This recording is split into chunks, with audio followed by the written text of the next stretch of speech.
Viral video angkot ugal-ugalan kejar mobil Wuling. Gara-gara sopir marah dan tak terima diklakson. Jumat, tanggal 7 Januari tahun 2022. Dalam video amatir yang diunggah akun Facebook Mira Yunita, ia memberikan keterangan di mana kejadian tersebut. Kejadian tadi pagi di Jalan Flamboyan. Sopir angkot kayak gini meresahkan. Hal ini terjadi karena mulanya angkot ini berhenti di tikungan sebelum jembatan Tanjung Selamat yang menyebabkan kemacetan, tulisannya di Facebook. Jadi diklakson-klakson sama semua kendaraan yang di belakangnya.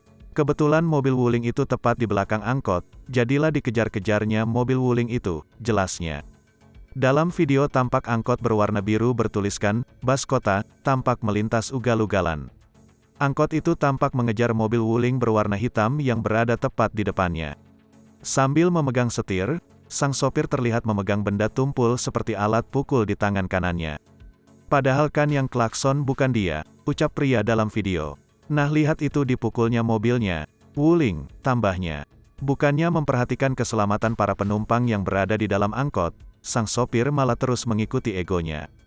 Ia tetap terus mengejar mobil Wuling dan seakan ingin membalaskan dendam karena tak terima diklakson. Padahal belum tentu pengemudi mobil Wuling yang mengelakson, bisa saja sopir angkot menuduh, karena saat kejadian mobil Wuling berada di belakangnya.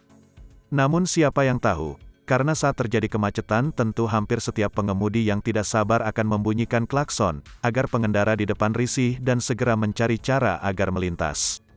Beberapa sepeda motor yang berada di depan si angkot kemudian menjadi korban kena klakson serampangan, gara-gara ia mengejar mobil Wuling. Sesampainya di persimpangan, si sopir angkot yang mengenakan celana pendek lalu turun dan mengejar mobil Wuling.